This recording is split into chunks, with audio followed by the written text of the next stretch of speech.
Hoje a gente vai estudar o que são variáveis aleatórias discretas e contínuas. Então, nosso objetivo é estudar o que é uma variável aleatória e a diferença entre variável aleatória, discreta e contínua. Para estudar isso, a gente deve lembrar do nosso exemplo dos besouros redemoinhos. Lembre-se que nós estimamos as probabilidades individuais de cada um dos resultados da reprodução desse besouro redemoinho, que como eram novos tipos de reprodução, novos eventos, cada um desses tinha a probabilidade de 1 sobre 9 de acontecer. E nós encontramos esses valores numéricos para cada uma dessas probabilidades usando regras simples ou funções simples. Mas formalmente, a regra matemática ou a função que atribui um determinado valor numérico a cada um desses resultados possíveis de um experimento, deixa eu colocar o pontinho aqui, desse experimento no espaço amostral de interesse, é chamada de variável aleatória. Então, a variável aleatória é uma regra ou uma função que atribui um determinado valor numérico a cada resultado possível dentro do espaço amostral de interesse. Então, ela é uma descrição numérica do resultado do experimento estatístico. E nós usamos o termo variável aleatória nesse sentido matemático, não no sentido coloquial de um evento aleatório. Uma variável aleatória não significa que os valores podem ser qualquer coisa, um número aleatório aqui. Ela significa, a variável aleatória, que tem um conjunto bem definido de resultados e probabilidades bem definidas para corresponder cada um desses resultados. O aleatório, ele quer dizer, se refere ao fato de que os resultados aqui acontecem por acaso. A gente não sabe qual o próximo resultado acontecerá. Se nós levarmos em conta o nosso exemplo do besouro redemoinhos, nós podemos considerar como variável aleatória o número de filhotes, o número de descendentes dos besouros redemoinhos. E os valores de x seriam cada um desses resultados. Poderia ter 4 descendentes, 5 descendentes, 6, 7 ou 8 resultados. E suas probabilidades poderiam ser obtidas somando as probabilidades do espaço amostral que temos, cada um individualmente. Aqui é o espaço amostral geral, mas se nós fizéssemos um experimento, nós teríamos nosso próprio espaço amostral e teríamos o número de variáveis aleatórias. Quantas vezes dá 4 descendentes, quantas vezes dá 5 descendentes, 6 descendentes, 7 descendentes e 8 descendentes. E assim calcularíamos a probabilidade de dar esses resultados dentro do nosso espaço amostral. Aqui fizemos o mesmo espaço amostral do exemplo, que seriam os novos tipos de resultados. Digamos que obtemos esses mesmos resultados. E cada probabilidade seria, por exemplo, de 4 descendentes.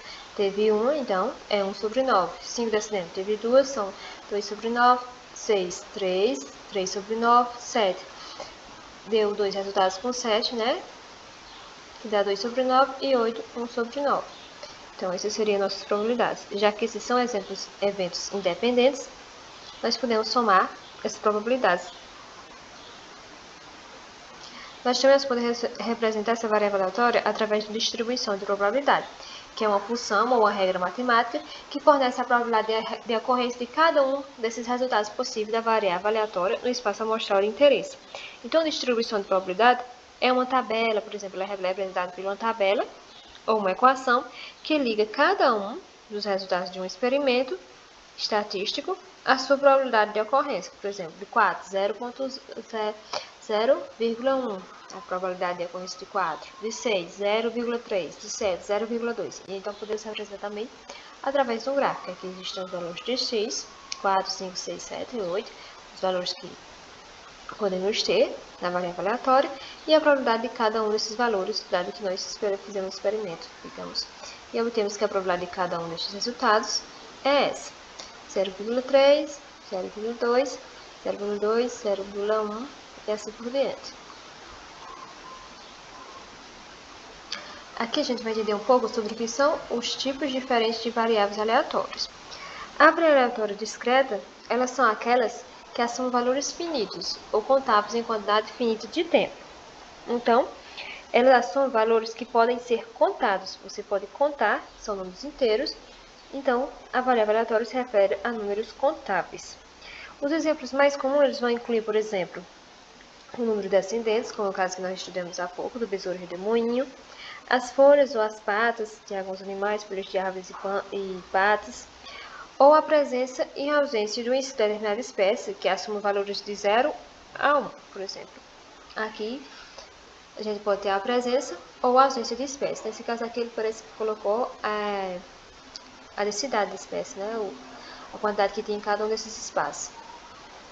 E não de 0 a 1, mas poderia ser, pensarmos que 0 é vermelho e os outros seria 1, que seria a presença dentro desse gráfico. Já as variáveis contínuas, por outro lado, elas são aquelas que podem assumir qualquer valor dentro do intervalo regular. Elas não são contagem, elas não são números inteiros, são números reais e é obtido através de medição. Você mede, você não conta. Por exemplo, um exemplo comum são a biomassa da onça, de qualquer animal, você mede a biomassa, né, desse animal, o conteúdo de oxigênio sobre uma amostra de água, ou então a área foliar consumida por um herbívoro, nesse caso aqui, são folhas consumidas por leptópteros. Essas folhas são as que não têm presença de ferrugem e provavelmente eles não gostam muito, é pouco consumida. E essas são as que têm ferrugem e que são consumidas por esses leptópteros. Os links para vocês verem isso estão abaixo. Nós também podemos representar através do gráfico os tipos de variáveis aleatórias. Por exemplo, observe que aqui estão os dois tipos de gráfico. Você vê as diferenças que entre distribuição e outra há diferenças. Uma distribuição, na distribuição de dados discretos, que é essa daqui, os valores de x, eles só podem ser números inteiros, não negativos, porque eles são contagens, você conta, né? Não há probabilidade mostrando, por exemplo, 1,5, porque 1,5 não é um número inteiro, por isso ele não pode ser representado aqui. Não é um número legítimo para a variável x.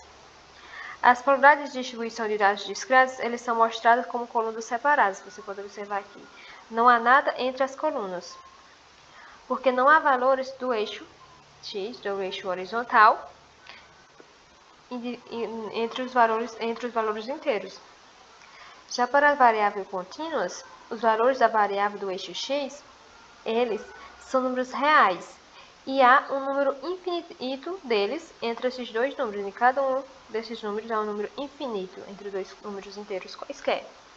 Os dados contínuos também são chamados de dados de medição, porque eles são medidos. Por exemplo, podemos ser comprimento, pressão, peso e assim por diante. Então, eles são medidos através de medição, como já falamos. Uma coisa importante para a gente lembrar é que nas variáveis contínuas, os nossos valores obtidos, eles vão depender dos nossos instrumentos de medição. Todos os valores das variáveis contínuas são discretos, dada a nossa limitação de nossas ferramentas de medição, que permitem medir as coisas com um grau infinito de precisão. A precisão, ele vai se referir à concordância entre uma série de medições e o grau em que essas medições podem ser discriminadas, ou seja, quanto mais você mede determinada coisa e obtém o mesmo valor, ou valores discriminantes, pequenamente discriminantes, ou seja, valores muito próximos. Então, você tem uma grande precisão. Por exemplo, aqui está representadas as diferentes precisões. Aqui os valores estão um próximo do outro.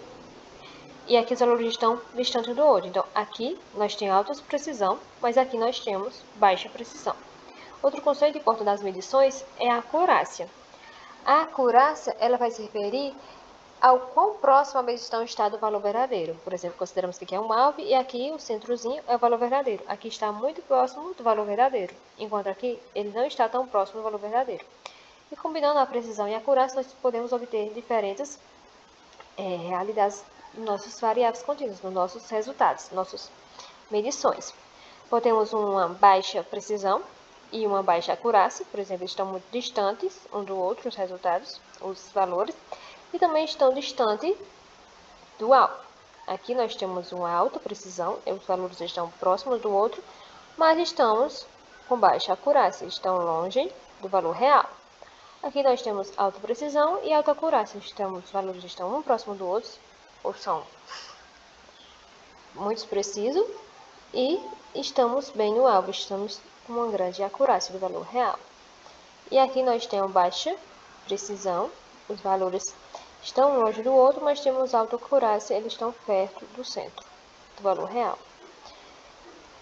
Então, para um exemplo prático, a gente pode pensar, por exemplo,